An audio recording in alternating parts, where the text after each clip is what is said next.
شکوفه میرقصد از باد بهاری، شده سر تا سر دشت سبز و گلناری.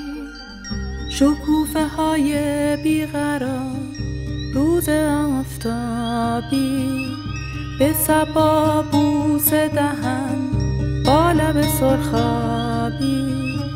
این شکوفه خنده تو جلوه ها دارد، آن روی زیبا نظری سوی ما